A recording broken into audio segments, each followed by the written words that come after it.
Hey guys, Jeff from Communicore Weekly and MiceChat.com here. It's a little out of the norm for me to actually appear as myself and not some animated form here on MiceTube, but I wanted to do something special and pay tribute to someone I really admire today because it's their birthday. So before I say anything else, I just wanted to wish a big happy birthday to Rolly Crump. Rolly has always been my favorite Imagineer, and ever since I was old enough to realize just what an Imagineer was. He has a very really distinct style of artwork that when you look at you just know it's his, and I've always kind of gravitated towards his work, and it should really come as no surprise that all of my favorite attractions he has worked on. Now, I'm sure you already know who Rolly is, but for those of you who don't, or you want to know a little more, here's a brief little overview about him. He was born February 27th, 1930 in California, and he always had art kind of running through his veins since the day he was born. He always said that imagination was a big thing for him, and you can clearly see it in his artwork even back then.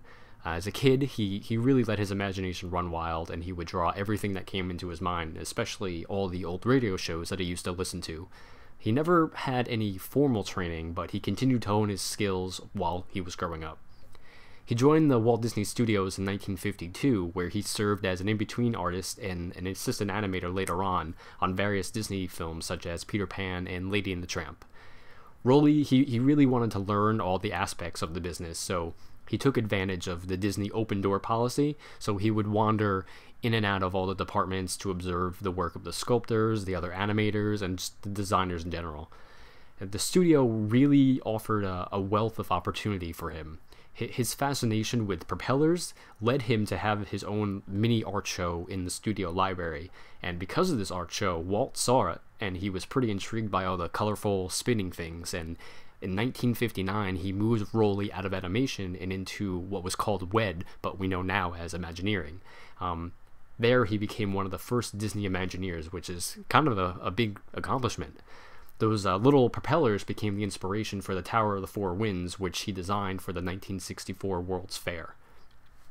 While he was at WED, he became one of Walt's key designers for some of Disneyland's groundbreaking new attractions and shops, like the Haunted Mansion, the Enchanted Tiki Room, It's a Small World, and the Adventureland Bazaar. A lot of folks will also recognize his work on perhaps one of the most famous unrealized Disney attractions, the Museum of the Weird. The concept designs for that are almost legendary now amongst Disney fans and other Imagineers, and you can see tributes to some of that in the new Haunted Mansion queue at Walt Disney World, actually. He continued working on and off for Disney for over 40 years, and he helped contribute to Walt Disney World's Magic Kingdom and Epcot Center. Aside from Disney, Rolly also designed and consulted on many projects, including Busch Gardens in Florida and California, the ABC Wildlife Preserve in Maryland, the Ringling Brothers and Barnum and Bailey Circus World in Florida, and the Cousteau Ocean Center in Virginia, and much, much more. In 2004, Rolly was honored with a Walt Disney Legends Award, which is the prestigious award that acknowledges outstanding individuals who helped create the magic of Disney. He also had a window dedicated to him on Main Street, USA in Disneyland in 2009, reading Fargo's Palm Parlor, Predictions That Will Haunt You, Bizarre, Whimsical, and Weird, Designs to Die For, Roland F. Crump, Assistant to the Palm Reader. And, you know, getting a window on Main Street, that's a pretty big deal too. And it's really cool because he has a window and he also has a sign hanging off the old porch of the Wizard of Braz porch, it's pretty neat. Rolly retired from the Walt Disney Company in 1996, but that really didn't slow him down because he's still creating these really awesome works of art today. Like I said earlier, Rolly has always been my favorite Disney Imagineer, and actually through sheer luck, this past year or so, we've been working together on a book about his life.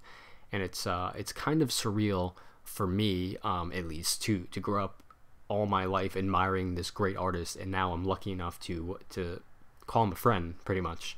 And I'm really thankful that he saw something in me and my writing, and I guess that he chose me to help share his story with the world.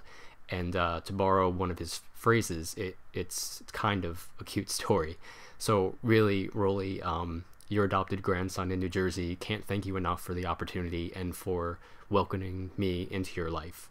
So again, I really want to wish a very happy birthday to the one and only truly original Rolly Crump, and here's to many, many more.